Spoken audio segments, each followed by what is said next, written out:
US discussions with the assistant USTR happened 2 days back.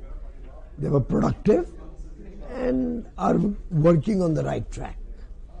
As regards the relationship with UAE, it stands on its own legs.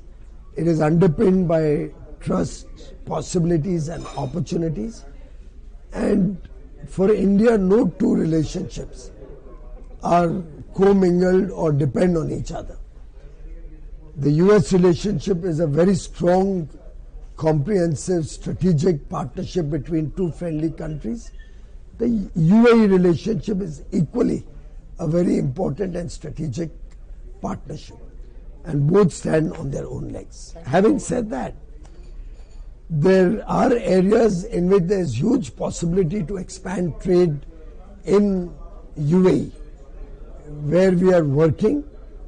There are sectors like textiles, there are sectors like pharmaceuticals, there are sectors like fish, marine products, leather products, where we see huge potential to grow in the UAE market. Bharat Mart, which is coming up in the DP world, is it in that direction? Bharat Mart is an idea that was conceptualized 2 or 3 years ago, patterned on some other projects they had on similar lines. And the speed at which UAE has developed the concept, allotted land, and I have tendered out the project.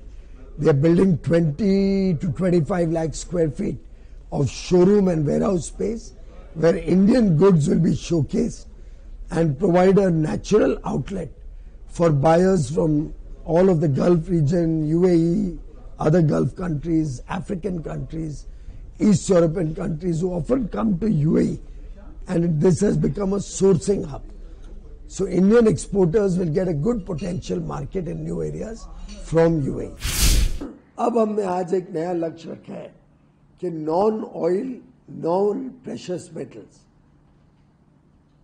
$100 billion के trade के ऊपर दोनों team काम करेंगी.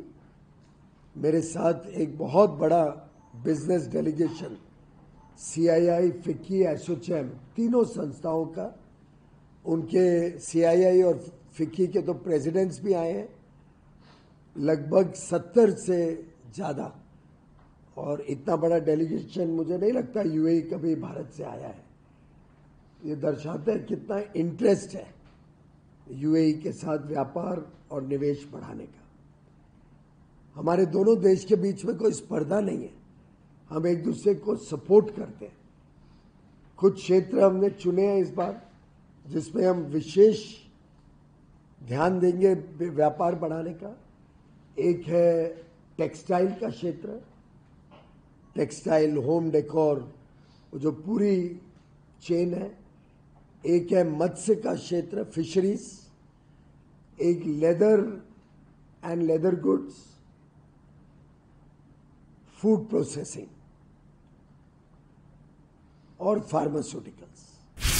आज की चर्चा में एक बड़ा अहम फैसला लिया गया है कि हम UAE और भारत मिलके तीसरे देशों में इंफ्रास्ट्रक्चर प्रोजेक्ट्स या माइनिंग, हाउसिंग, इन फील्ड्स में भी भारत के पास क्षमता है, भारत के पास टेक्नोलॉजी और कौशल है, युवा शक्ति है, UAE के पास निवेश की ताकत है. दोनों मिलके बहुत सारी संभावनाएं नई खुल जाती हैं. उसके ऊपर भी दोनों ने आगे काम करने का आज पोटेंशियल के ऊपर चर्चा की है, संभावनाओं पे चर्चा की है, और हम आगे इसको और डेवलप करेंगे.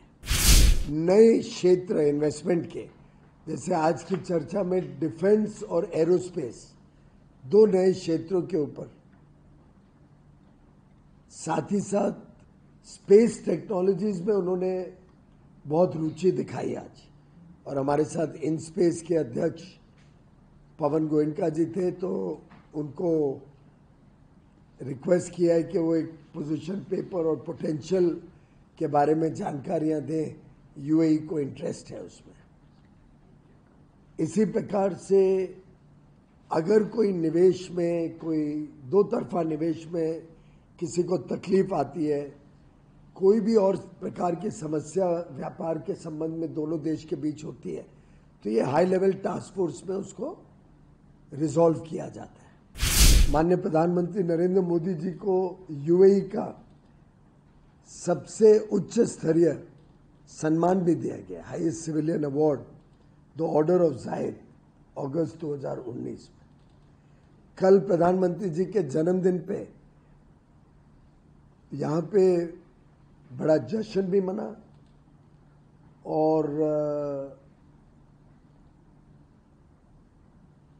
बुर्ज खलीफा पर उन्होंने एक प्रकार से सम्मान देते हुए माननीय प्रधानमंत्री जी के जन्मदिन पे उनको शुभकामनाएं और बधाई दी। बहुत सुंदर सा लाइट एंड साउंड शो के माध्यम से, जिसका जब मैंने इंस्टाग्राम पे डाला तो शायद 2 मिलियन व्यूज तुरंत हो गए। ये दर्शाता है कैसे भारत और यूएई के बीच में संबंध सुधरते जा रहे हैं